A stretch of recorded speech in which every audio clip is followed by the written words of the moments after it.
My name is Margaret Williams, and at 67 years old, I never expected my bladder would betray me so completely.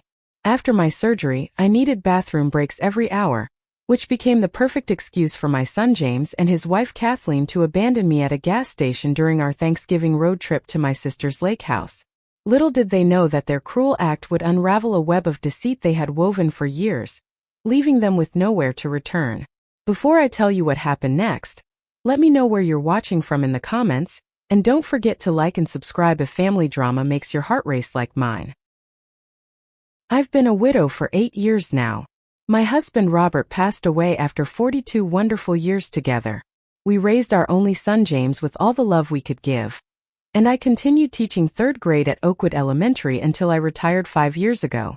Teaching was my passion, but family was always my priority. James, now 42, grew up to become a successful software engineer at a prestigious tech company. As a child, he was sweet and thoughtful, always bringing me wildflowers from the yard or making handmade cards for no special occasion.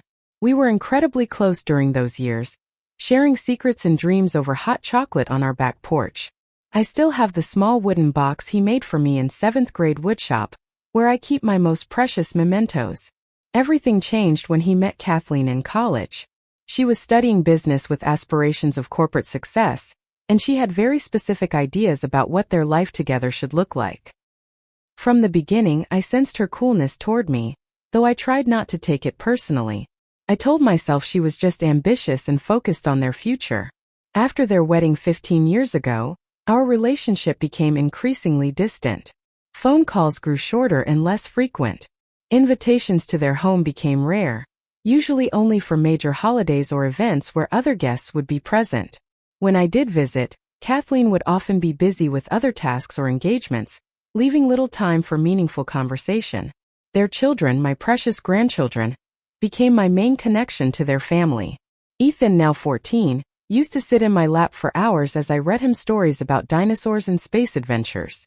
These days, he barely looks up from his phone when I visit, responding to my questions with one-word answers before disappearing back into the digital world Kathleen and James have permitted to consume him. Lily, my 10-year-old granddaughter, still shows me some affection. She'll occasionally sit beside me and let me braid her hair while telling me about her friends at school. But I've noticed Kathleen watching these interactions with disapproval, and afterward Lily becomes more reserved, as if she's been cautioned against getting too close to me. 6 months ago, I underwent surgery for an abdominal issue that unfortunately resulted in some damage to my bladder. The doctor said it might improve over time, but for now, I deal with urinary incontinence that requires me to use the bathroom frequently and with little warning. It's embarrassing, especially at my age when dignity becomes increasingly precious. When I explained my condition to Kathleen during a Sunday dinner at their house, her response cut deep. "Well, I guess we'll need to put plastic covers on the furniture when you visit," she said with a laugh that didn't reach her eyes. James didn't defend me. He just looked uncomfortable and changed the subject. I smiled through the humiliation, as I always did. Despite these tensions, I continued trying to be part of their lives. I offered to babysit, brought homemade meals when they were busy, and remembered every birthday and anniversary with thoughtful gifts. Most of these efforts were met with polite but distant appreciation. "Thanks, Mom, but we've got it covered," became James's standard response. When my sister Barbara invited us all to her lake house for Thanksgiving, I saw it as an opportunity to reconnect as a family. Barbara had always been fond of James, and her lake house provided enough space for everyone to relax. The property had been in our family for generations, though I hadn't visited in years due to distance and my own busy life. "It would be nice for us to drive together," I suggested during a phone call with James. "We could use the time to catch up, and the kids might enjoy having their grandmother along for the journey." To my surprise, he agreed, though I detected hesitation in his voice. "Sure, Mom. We'll pick you up Thursday morning. It's about a 5-hour drive to Aunt Barbara's place." I spent the next week preparing small surprises for my grandchildren, activity books, their favorite snacks, and stories about their father's childhood that I thought might interest them. I was determined to make this trip a turning point in our relationship, never imagining how right I would be, though not in the way I had hoped. Thanksgiving morning arrived with a crisp chill in the air and golden leaves swirling across my front yard. I had been up since 5, double-checking my luggage and preparing a basket of snacks for the journey. My medications were organized in a weekly pill container, and I had packed extra underwear and absorbent pads in a discreet bag just in case. I also brought along my special seat cushion that helped ease the pressure on my bladder during long sits. When 8 a.m. came and went with no sign of James and his family, I wasn't immediately concerned. Traffic could be unpredictable, especially on a holiday. By 9 a.m. I called James's cell phone, which went straight to voicemail. At 9:30 I texted Kathleen, who replied curtly, "Running late. Be there soon." They finally arrived at 10 a.m., a full 2 hours after our agreed time. James offered a hurried apology about Kathleen needing to finish some work emails and Ethan forgetting to pack his chargers. I noticed Kathleen didn't offer any apology of her own, just a tight smile as she remained in the passenger seat while James loaded my suitcase into the trunk. "Grandma, you're sitting in the middle," Lily announced as I approached the car. "Mom says it's easier for bathroom breaks." I glanced at Kathleen, who was studying her manicure with intense focus. The middle seat meant I would be squeezed between 2 car seats, with no access to the door. It also meant I would have to climb over one of the children each time I needed to use the restroom. My heart sank, but I smiled for Lily's sake. "That's fine, sweetie. I'm just happy to be spending time with you all." The first hour passed in relative silence. Ethan had his headphones on, his thumbs moving rapidly over his phone screen. Lily was watching a movie on a tablet, and James and Kathleen spoke to each other in low tones I couldn't quite make out. I tried to initiate conversation several times. "The fall colors are beautiful this year, aren't they? I heard the weather at the lake is supposed to be perfect this weekend." "Ethan, how is your science project coming along?" Each attempt was met with brief, disinterested responses before silence fell again. After 45 minutes on the road, I felt the familiar and urgent pressure in my bladder. "James, I'm sorry, but I need to use the restroom," I said, hating how my voice sounded apologetic for a basic human need. Kathleen's sigh was audible as James nodded and began looking for an exit. "We just got on the highway, Margaret," she said, not turning around. "Couldn't you have gone before we left?" "I did," I replied, feeling heat rise to my cheeks. "It's my condition. The doctor said it would be like this for a while."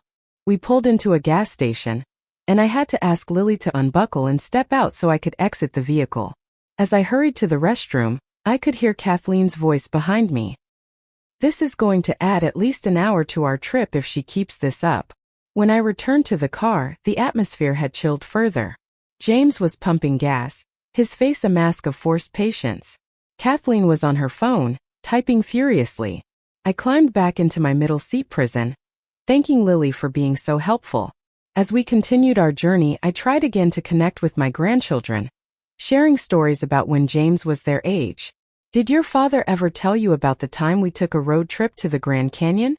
He was about your age, Ethan, and he insisted on bringing his entire rock collection because he wanted to compare them to the real thing." Ethan didn't remove his headphones, but Lily perked up. "Dad collected rocks?" "Oh yes, he was fascinated by geology for a while. He had notebooks full of drawings and information about each specimen." From the driver's seat, James cleared his throat. "Mom, that was just a phase. I'm sure the kids don't want to hear about my dorky hobbies." "I don't think it was dorky," I said softly. "I thought it showed curiosity and dedication." "Well, he grew out of it," Kathleen interjected. "James has always been focused on practical skills and career advancement. That's why he's so successful now." The conversation died once more, and I felt the growing weight of being unwanted. About an hour later, I needed another bathroom break. This time, Kathleen didn't bother hiding her annoyance. "Already? We've barely made any progress." As James exited the highway, traffic was beginning to build up. While I was in the restroom at a fast food restaurant, I took a moment to compose myself, fighting back tears of embarrassment and frustration. When I returned, I could see James and Kathleen in what appeared to be a heated discussion. They fell silent as I approached the car. Back on the road, we hit heavy traffic, turning our 5-hour journey into what would likely be 7 or 8 hours. The tension in the car was palpable, and when I needed a third bathroom stop, I heard Kathleen mutter to James. This is exactly why I didn't want to drive with her. I pretended not to hear, but the words cut deep. The gas station we pulled into was in a rural area, with few other businesses around. It was small but clean, and I made my way to the single restroom at the back of the store. We'll wait in the car, Kathleen called after me. Please try to be quick. We're already hours behind schedule. Those would be the last words my daughter-in-law would speak to me before everything changed forever. I spent perhaps 5 minutes in the restroom, no longer than necessary. As I washed my hands, I noticed how tired I looked in the mirror, the lines around my eyes deeper than usual, the strain of the trip already showing on my face. I took a deep breath, reminding myself that this was about reconnecting with my family, and a little discomfort was worth that goal. When I stepped back into the small convenience store, I nodded politely at the middle-aged man behind the counter. He had kind eyes and a name tag that read Frank. I pushed open the door and stepped into the parking lot, looking toward where our blue SUV had been parked. The space was empty. For a moment, I stood frozen, certain I had made a mistake. I scanned the small lot, thinking perhaps James had moved the car to the gas pumps. There were only 2 other vehicles present, a red pickup truck and a white sedan. Our SUV was nowhere to be seen. They must have pulled around the back, I murmured to myself, walking around the perimeter of the building. Nothing. The realization began to dawn slowly, like a cold shadow creeping across my heart. I returned to the front of the store and stood in the exact spot where I'd exited the car. A sick feeling washed over me as I pulled out my cell phone with trembling hands. I called James. Straight to voicemail. I texted. Where are you? I'm still at the gas station. No reply. I called Kathleen. No answer. I even tried calling Ethan's phone, which James had given him for emergencies. Nothing. After 15 minutes of increasingly panicked attempts to contact them, I sank onto a bench outside the store, my legs no longer able to support me. The truth was undeniable. They had left me. Deliberately.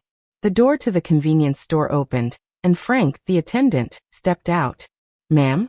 Is everything all right? You've been pacing out here for a while. I looked up at him, unsure how to explain the humiliation burning inside me. My son and his family. We were traveling together and they left while I was in the restroom. Frank's expression shifted from concern to disbelief. They left you here? On purpose? I'm not sure, I lied, unwilling to admit the truth even to myself. There must be some misunderstanding. Maybe they thought I was taking too long and decided to drive around. But even as I spoke the words, I knew they were false. There was nowhere to drive around in this isolated location. How long ago did they leave? Frank asked, his voice gentle. About 20 minutes now. And they're not answering their phones? I shook my head, tears finally spilling over. Ma'am, I don't want to overstep, but would you like me to call the police? Abandoning someone, especially an elderly person, could be considered elder abuse. The word elderly stung, though I knew it was technically accurate. But the suggestion of calling the police horrified me even more. No. No, please. They're my family. I'm sure there's an explanation. The thought of filing a police report against my own son was unthinkable. What would people say? What would it do to our already fragile relationship? Frank didn't look convinced, but he nodded. All right, but why don't you come inside? It's getting chilly out here. And you can use our phone if you need to make more calls.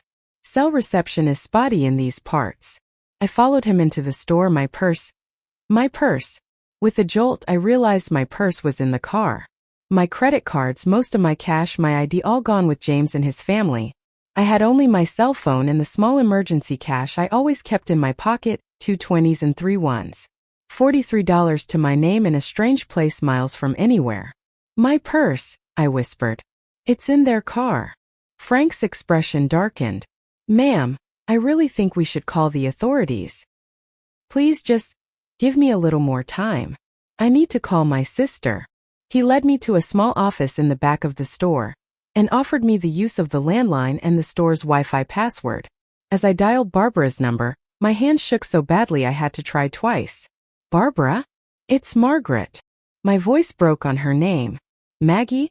What's wrong? Aren't you on the road? They left me, Barb. James and Kathleen left me at a gas station. The silence on the other end lasted only a second before Barbara's voice returned, tight with fury. They did what? As I explained the situation, Barbara's outrage grew. This is the last straw, Margaret. I'm coming to get you right now. Where exactly are you? I passed the phone to Frank, who gave her precise directions to the gas station. When I got back on the line, Barbara was already gathering her car keys. It'll take me about 5 hours to reach you, Maggie. Just stay put. And listen to me. This is not okay. This is not something you brush under the rug. After hanging up, I sat in Frank's office chair, numb with shock and humiliation. Frank appeared with a cup of coffee and a sandwich. On the house, he said kindly. You look like you could use something warm. I thanked him, though I couldn't imagine eating. As I sipped the coffee, Frank sat down across from me. My daughter hasn't spoken to me in 8 years, he said quietly. She blamed me for her mother leaving, though the truth was her mother had been having an affair for years. Sometimes family hurts us the most because they know exactly where our weak spots are. I looked up at this stranger who was showing me more kindness than my own son had. I don't understand how it came to this. I tried so hard to be part of their lives without being intrusive. Some people don't want parents around, not because of anything the parents did, but because they're reminders of accountability. My daughter didn't want me around because deep down, she knew I could see through her excuses. His words resonated deeply. How many times had I pretended not to notice the way Kathleen undermined me? How often had I overlooked James's failure to stand up for me? I had become so accustomed to walking on eggshells around them that I'd accepted treatment I would never have tolerated from anyone else. The hours passed slowly as I waited for Barbara. I tried calling James several more times, each call going straight to voicemail. I left messages ranging from concern to pleading, but received no response. As the sun began to set, casting long shadows across the gas station parking lot, I realized something was shifting inside me. The shock and hurt were still there, but alongside them grew something unexpected. Resolve. This was the last straw. Whatever happened next, I would no longer be the doormat Margaret Williams. While waiting for Barbara, I made use of Frank's office computer to check my email and bank accounts. At least I knew my passwords by heart, a habit from my teaching days when students were always borrowing my computer. I was relieved to see my modest teacher's pension had been deposited as usual, and I had enough savings to weather this crisis. Frank was a godsend during those long hours. Not only did he provide free coffee and food, but he also shared stories about his 30 years running this gas station, from celebrity encounters to helping stranded travelers during snowstorms. His kindness was a balm to my wounded spirit. You know, he said during a lull in conversation, I've seen all kinds of people come through here over the years. The ones who surprise me most aren't the ones who do wrong, but the ones who keep accepting wrong being done to them. His words hit home. How long had I been accepting increasingly poor treatment from James and Kathleen? It started small missed phone calls, shortened visits, subtle put-downs disguised as jokes.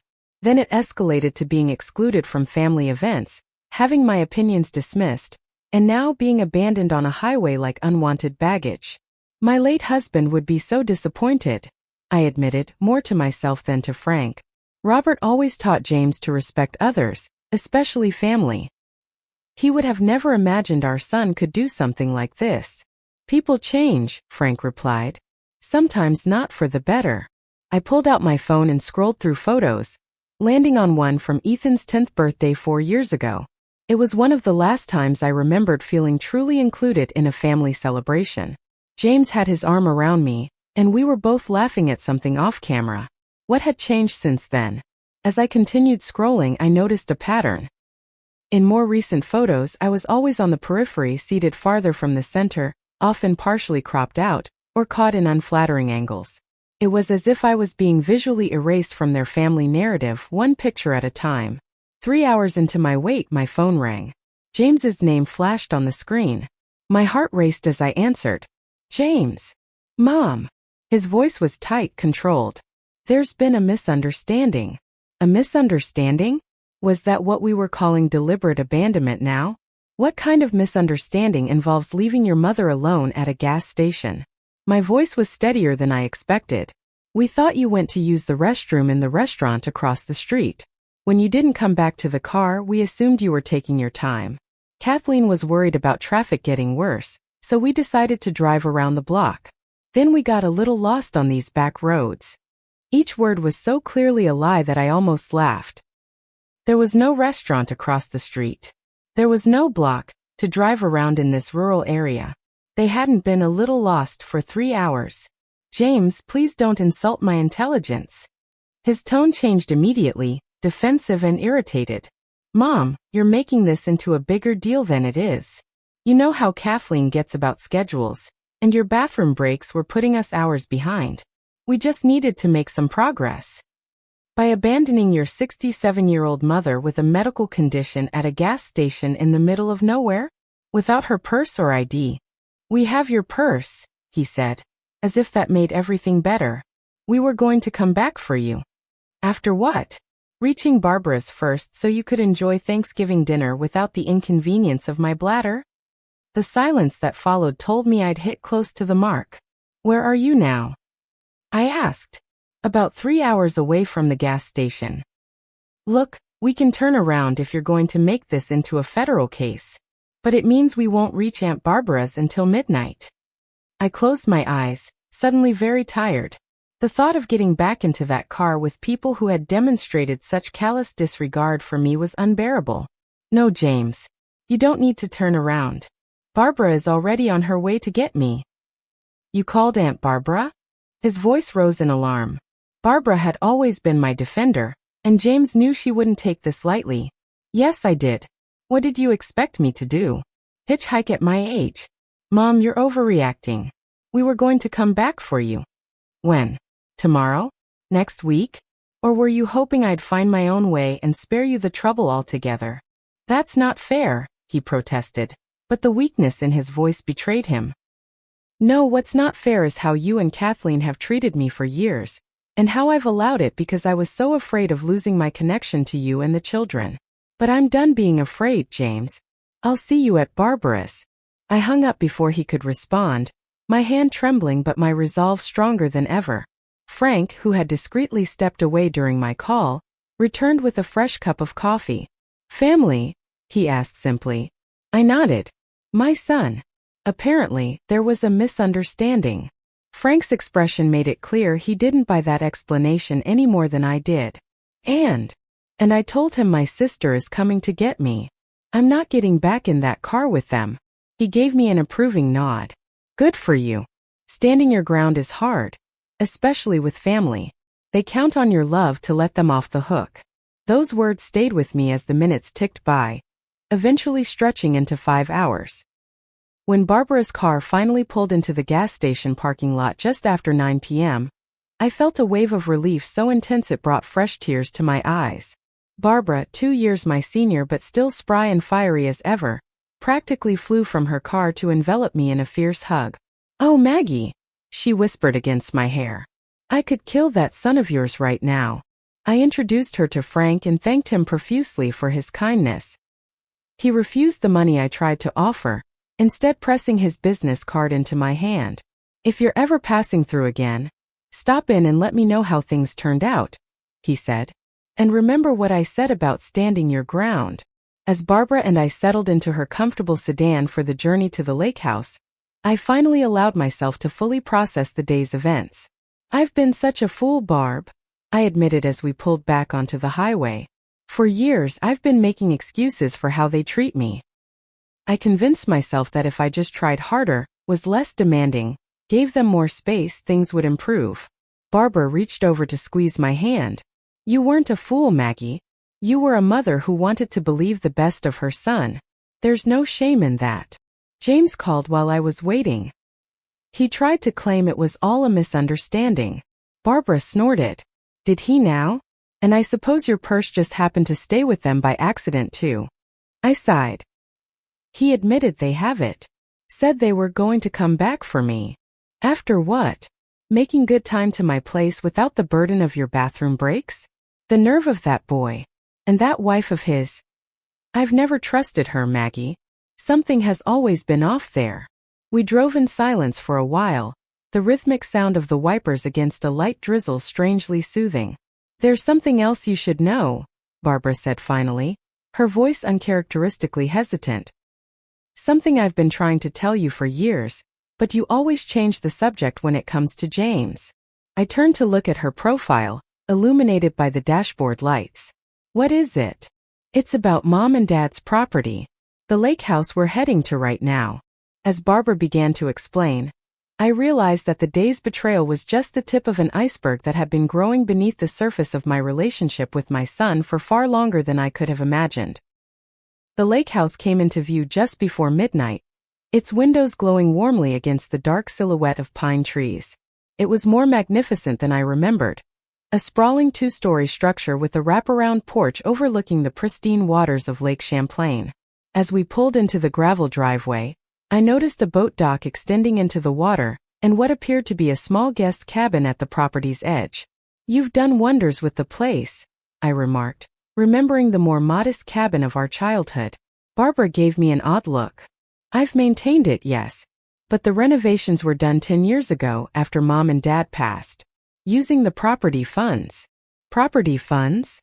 She sighed deeply. That's what I need to talk to you about, Maggie. Let's get inside first. You look dead on your feet, and this conversation requires coffee. Or something stronger. The interior of the lake house was even more impressive than the exterior. Vaulted ceilings, a stone fireplace, and large windows that would showcase spectacular views in daylight. Barbara showed me to a comfortable guest room with its own bathroom, a luxury I particularly appreciated given my condition. Get some rest, she said. We'll talk in the morning. James texted me that they'll arrive around noon tomorrow. I barely registered her words as exhaustion overtook me. The emotional toll of the day caught up all at once, and I fell into a deep, dreamless sleep almost the moment my head touched the pillow. Morning came with golden light streaming through gauzy curtains, and the gentle sound of waves lapping at the shore. For a moment, I forgot the previous day's ordeal, enjoying the simple pleasure of waking in such beautiful surroundings. Then reality rushed back, and with it, a renewed sense of determination. I found Barbara in the kitchen, preparing a breakfast of blueberry pancakes and fresh coffee. She looked up as I entered, her expression softening. You look better this morning. Sleep well. Like the dead, I admitted, pouring myself a cup of coffee. Now, tell me about these property funds you mentioned. Barbara placed a stack of pancakes in front of me and sat down with her own plate. Maggie, what did James tell you about Mom and Dad's will? I frowned, trying to recall. Not much, really. He handled all of that for me after they died. It was right when Robert was diagnosed with heart problems, so I was distracted. James said they left some personal items and a small insurance policy that he invested for me. Barbara's face darkened. That's not exactly the whole truth, sis. Mom and Dad left the lake house property to both of us equally, along with a trust to maintain it. There will specify that we could either share it, sell it, and split the proceeds, or one could buy the other out. But we were both to be informed of our options. I set my fork down, my appetite suddenly gone. I never knew that.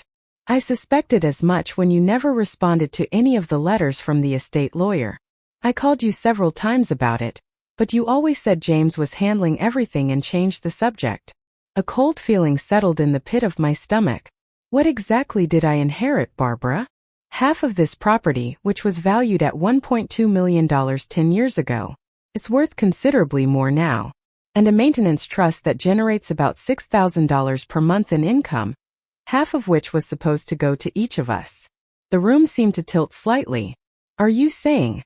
I'm saying that for 10 years I've been receiving my $3,000 monthly share. And I'm guessing you haven't seen a penny of yours. Which means James has been taking it. My mind raced back through the past decade. The times I'd struggled to pay for home repairs, my careful budgeting of my teacher's pension, the vacations I couldn't afford to join, the occasions when James had commented that I should be more careful with my limited income. All while he apparently had access to money that was rightfully mine. I don't understand, I whispered. How could he do this? The estate lawyer said James presented a power of attorney document from you. At the time, it seemed legitimate. You were dealing with Robert's illness, and it made sense you'd delegate these matters to James.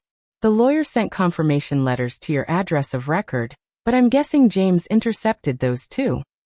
He used to pick up my mail sometimes when Robert was in the hospital, I said, memories clicking into place. He said he was keeping bills organized for me.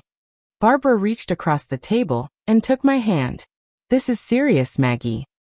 What James did wasn't just morally wrong, it was illegal. It's fraud and elder financial abuse.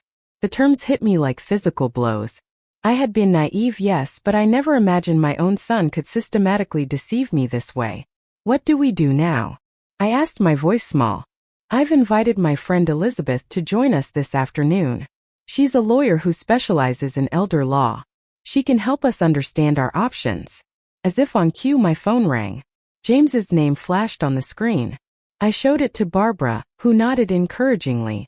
Put it on speaker, she suggested. I answered the call. Hello, James. Mom. His voice sounded strained. We're about an hour away from Aunt Barbara's. I wanted to check if you got there safely. Yes, Barbara picked me up. We arrived last night. Good, that's good. He paused awkwardly. Look, Mom, about yesterday. Kathleen and I talked and we both feel terrible about the misunderstanding. We never meant for you to feel abandoned. The blatant lie reignited my anger. Is that so? Yes, it was a miscommunication. We thought you knew we were going to drive ahead and come back for you later. Barbara rolled her eyes dramatically.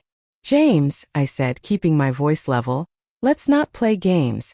You deliberately left me at that gas station because my bathroom breaks were inconveniencing you. You took my purse with all my identification and money.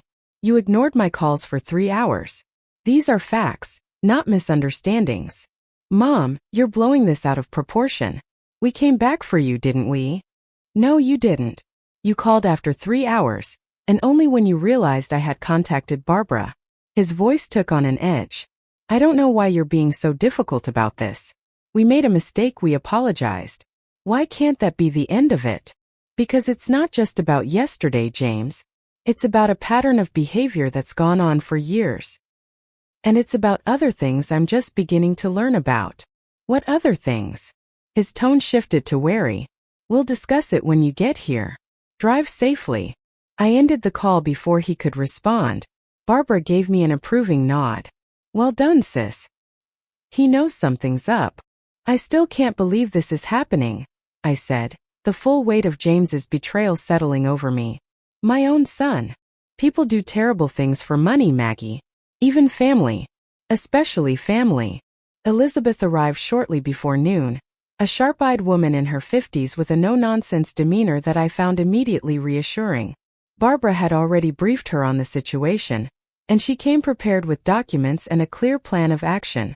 Mrs. Williams, what your son appears to have done constitutes several serious offenses, she explained as we sat in Barbara's sunroom. Financial exploitation of an elder, fraud, possibly forgery if he created a false power of attorney. These are criminal matters that could result in significant penalties. The word criminal made my stomach clench. Despite everything, the thought of James facing legal consequences was painful. What are my options? I asked. You have several. You could pursue criminal charges, which would likely result in restitution orders, but might also mean jail time for your son. You could file a civil lawsuit to recover the misappropriated funds. Or you could handle this privately, with a formal agreement for repayment and other conditions. I don't want James to go to jail, I said firmly. But I do want accountability, and I want what's rightfully mine. Elizabeth nodded. Understandable. In that case, I suggest we document everything thoroughly and prepare for a confrontation where we lay out the evidence in your terms. Having me present will underscore the seriousness of the situation and make it clear you're prepared to take legal action if necessary. As we discussed strategy, I heard the crunch of tires on gravel. Through the window, I saw James's blue SUV pulling into the driveway. The moment of reckoning had arrived sooner than expected. They're here, I said, a strange calm settling over me. The time for tears and shock had passed. Now was the time for action. Barbara squeezed my shoulder supportively. You've got this, Maggie. And we've got you. As I stood to face my son and the web of lies he had woven, I felt stronger than I had in years. Whatever happened next, I would no longer be the mother who looked away from unpleasant truths. I would be the woman who stood up for herself, even against those she loved most. The first thing I noticed when James and his family entered Barbara's lake house was their expressions. James looked tense, his usual confidence replaced by darting eyes and a tight smile. Kathleen appeared annoyed, as if this family drama was an inconvenience in her otherwise perfect life. The children, Ethan and Lily, hung back uncertainly, sensing the unusual atmosphere. "Aunt Barbara," James began, stepping forward with an outstretched hand. "Thanks for looking after Mom. There was an unfortunate misunderstanding yesterday."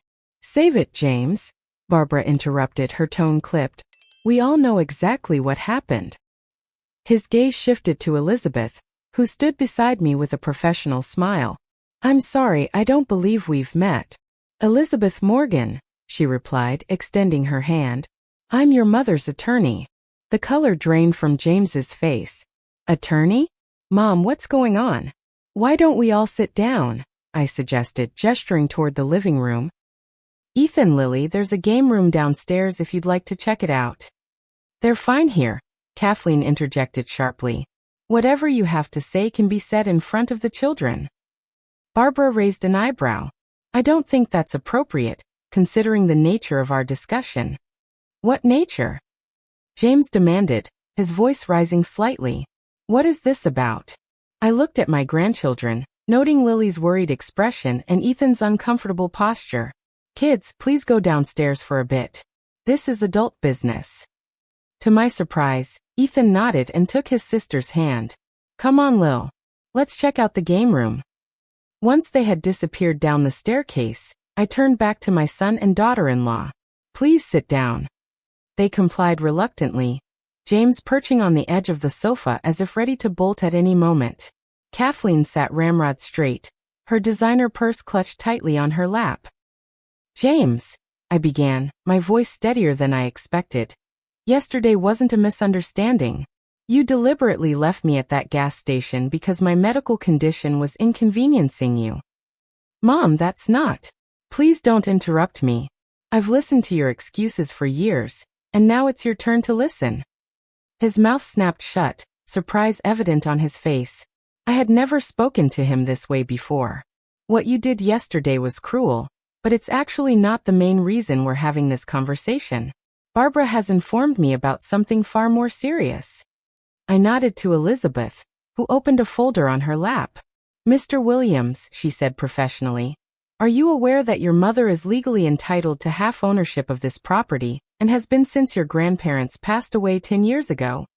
James shifted uncomfortably, his eyes darting to Kathleen, who had gone very still. "Mom delegated all the estate matters to me. She gave me power of attorney when Dad was sick. For medical decisions regarding your father," I clarified. "Not for financial matters involving my inheritance. I was trying to simplify things for you. You were overwhelmed with Dad's illness." Elizabeth removed a document from her folder and slid it across the coffee table. "Is this your mother's signature on this general power of attorney form?" James glanced at the paper but didn't touch it. "It looks like it." "It's a forgery," I said quietly. "I never signed that document, James." The silence that followed was deafening. Kathleen's knuckles had turned white around her purse strap. "Additionally," Elizabeth continued, "this property generates approximately $6,000 in monthly income, half of which belongs to your mother. According to our review of the financial records, that money has been diverted to accounts under your control for the past decade. That's approximately $360,000 in misappropriated funds, not including interest or the half share of the property value itself." James's face had gone from pale to ashen. "I can explain." "Please do," Barbara interjected, her voice tight with anger. "Explain why you stole hundreds of thousands of dollars from your widowed mother while she struggled to make ends meet on her teacher's pension." Kathleen suddenly stood up. "This is ridiculous. James has managed that money responsibly. Margaret wasn't in any state to handle complex financial matters after Robert died. James was protecting her interests." "By keeping me completely in the dark about my inheritance?" I asked. By watching me scrimp and save while you both enjoyed luxury vacations and new cars? We worked hard for what we have, Kathleen snapped. Your generation doesn't understand the pressures we face in today's economy. I laughed, a short, bitter sound that seemed to surprise everyone, including myself. My generation? I taught elementary school for 40 years on a salary that never broke $60,000. I raised a child, cared for my dying husband, and supported my parents in their final years. Don't lecture me about hard work or pressure, Kathleen. James raised his hands placatingly. Mom, this is getting out of hand. Yes, I should have been more transparent about the inheritance. But I was investing that money for your future. I was going to surprise you with it when you needed assisted living or medical care. That wasn't your decision to make, I replied firmly. And I don't believe you. If your intentions were honorable, you would have told me about my inheritance from the beginning. Elizabeth cleared her throat. Mr. Williams, Mrs. Williams, what your son has done constitutes elder financial abuse and fraud, both criminal offenses. Your mother has grounds to pursue criminal charges, which could result in significant legal consequences. The word criminal seemed to finally penetrate James's defensive shell. Criminal? Mom, you wouldn't. I'm your son. Yes, you are. Which makes this betrayal all the more painful. I leaned forward, looking directly into his eyes. Tell me the truth, James. What happened to the money? He glanced at Kathleen, who gave a nearly imperceptible shake of her head. Something in that exchange hardened my resolve. The full truth, James. Now. Or Elizabeth will be making calls to the district attorney's office this afternoon. He swallowed hard. We spent most of it. On what? Barbara demanded. Our lifestyle, he admitted quietly. The private schools for the kids, the vacations, home renovations. And we're underwater on our mortgage. The house is in foreclosure proceedings. Kathleen made a small, distressed sound. James, don't. They're going to find out anyway, Kath, he snapped. We've been living beyond our means for years. My salary covers the basics, but everything else. The country club membership, your shopping, the kids' activities. That came from Mom's money. We kept thinking my next promotion or bonus would catch us up, but it never did. And now we're 6 months behind on the mortgage. I sat back trying to process this revelation. My son and his wife had stolen my inheritance to fund a lifestyle they couldn't afford. And now they were facing the consequences of their actions. Part of me felt vindicated, but another part, the mother in me, felt a deep sadness for what James had become. So you have nowhere to live, I stated flatly. That's why you were so insistent on coming here for Thanksgiving. You needed somewhere to go. James nodded miserably. The bank is taking the house next week. We were going to ask Aunt Barbara if we could stay here temporarily. Barbara gave a sharp laugh. In the property you stole from your mother? The audacity is almost impressive, James. What happens now? Kathleen asked, her voice small for the first time since I'd known her. I looked at Elizabeth, who handed me another document. That's up to your mother-in-law, she said. She has prepared some conditions under which she might consider not pursuing criminal charges. I slid the paper across to James. These are my terms. He scanned the document, his expression cycling through disbelief, anger, and finally resignation. Family counseling, financial oversight, a formal repayment plan. And you stepping down as property manager for the lake house, I added. Barbara will take over full management, with my half of the income coming directly to me from now on. This is humiliating, Kathleen muttered. More humiliating than being abandoned at a gas station by your own family? Barbara shot back. More humiliating than discovering your son has been stealing from you for a decade? You should be grateful Margaret isn't pursuing criminal charges, Elizabeth added. Many in her position would. James looked up from the document, his eyes finally meeting mine with what appeared to be genuine remorse. I'm sorry, Mom. I never meant for things to go this far. It started small, just borrowing a little from your share for Ethan's school tuition. Then it became easier to take more.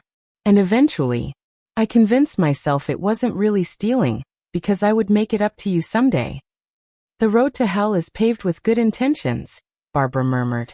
What about our housing situation? Kathleen asked. We have nowhere to go. I had anticipated this question. The guest cabin on this property is available to you temporarily, while you look for appropriate housing within your actual means. As part of our agreement, I'm willing to provide a one-time payment to help with a security deposit on a rental, provided you both stick to the financial counseling program. Kathleen looked like she wanted to argue, but James placed a hand on her arm. We accept your terms, Mom. All of them. And I truly am sorry. I'm not looking for apologies, James. I'm looking for changed behavior. I stood up, suddenly exhausted by the confrontation. Now we have a Thanksgiving dinner to prepare, and 2 children downstairs who deserve better than to have their holiday ruined by adult problems. Can we all agree to maintain civility for their sake? Everyone nodded, though the tension in the room remained palpable. As James and Kathleen headed downstairs to check on their children, Barbara put an arm around my shoulders. You did great, sis. How do you feel? I considered the question carefully. Sad. Relieved. Angry. Hopeful. All at once. Elizabeth gathered her documents, looking pleased with the outcome. You showed tremendous strength today, Mrs. Williams. Many people in your position would have either backed down or gone straight to criminal charges. Your approach offers a chance for accountability and healing. I hope so, I said. He's still my son, and those are still my grandchildren.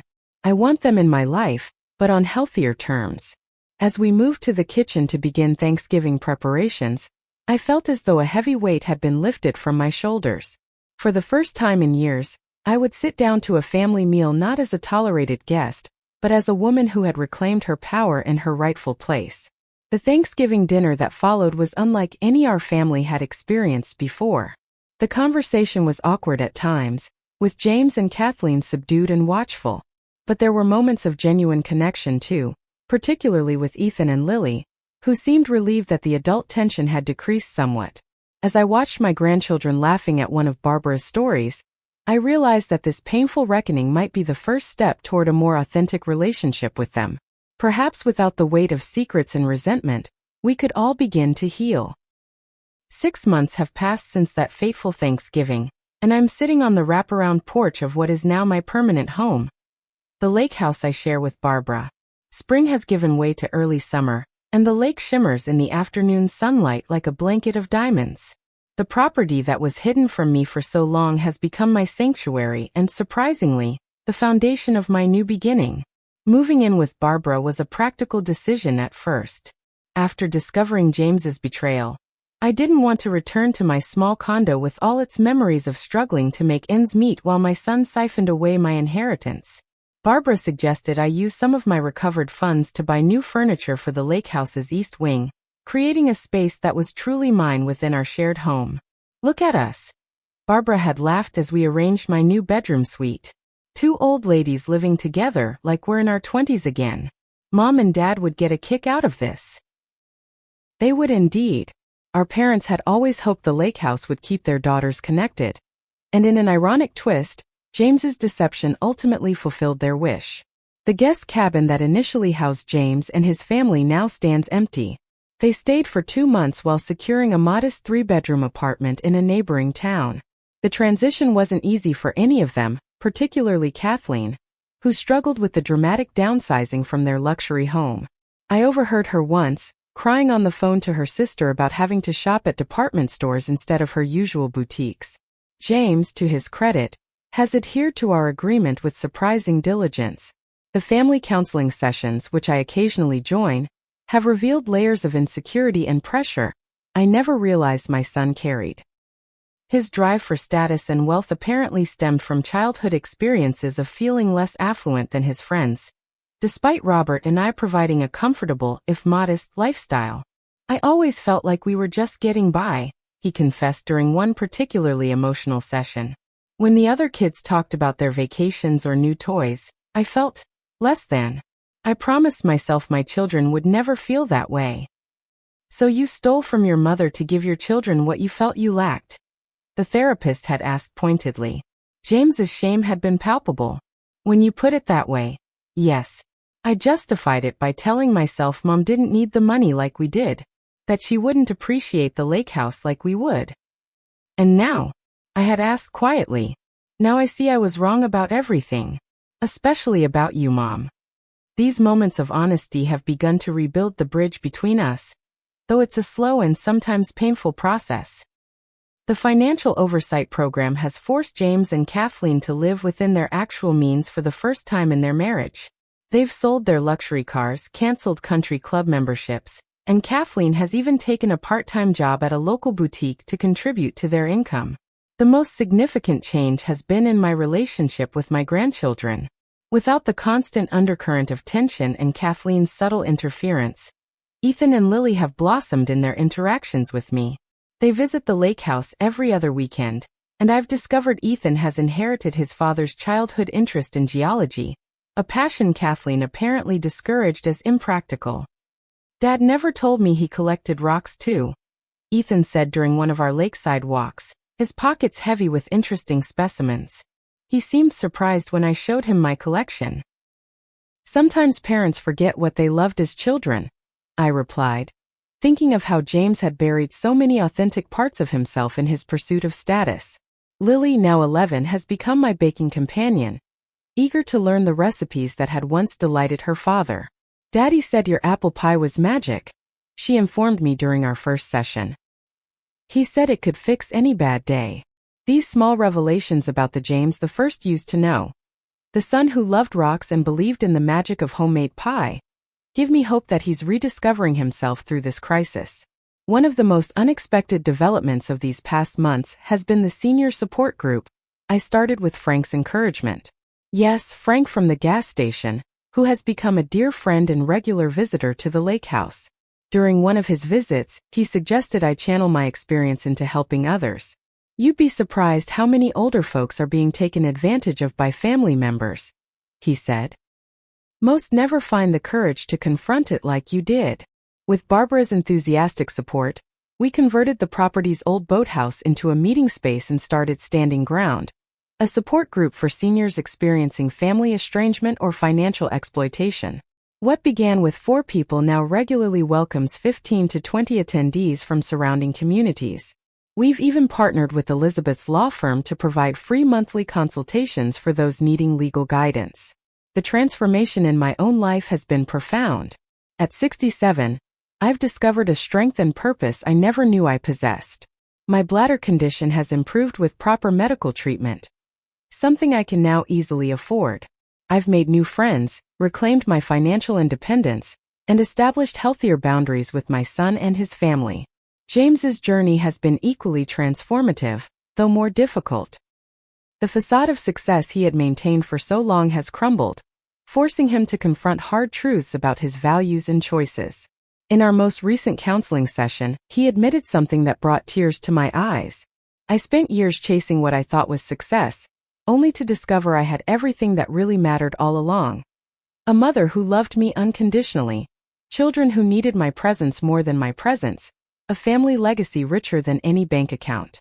The repayment plan for the misappropriated funds will take years to fulfill, but I've made it clear that the money is secondary to the restoration of trust and authenticity in our relationship. Some of the recovered funds have been set aside in education trusts for Ethan and Lily, ensuring they can pursue their dreams without the financial pressures that drove their father's poor choices. Kathleen remains the most resistant to our new family dynamic, though even she has shown small signs of softening. Last month, she brought me a handmade birthday card from Lily and stayed for tea instead of her usual drop-and-run approach. Its progress, however, minimal. As I sit here watching the sunset paint the lake in shades of gold and pink, I reflect on how a traumatic abandonment on a highway led to the reclamation of not just my inheritance, but my self-respect and agency. The road to healing is neither straight nor smooth, but I'm traveling it on my own terms now. For those of you who have followed my story to its conclusion, I want to ask, have you ever had to stand up to family for your own well-being? What gave you the courage to set boundaries with those you love? Share your experiences in the comments below. Your story might give someone else the strength they need. Don't forget to like this video and subscribe to the channel for more real-life stories of resilience and transformation. Remember, it's never too late to reclaim your power and rewrite your story. Thank you for listening, and may you find the courage to stand your ground when it matters most.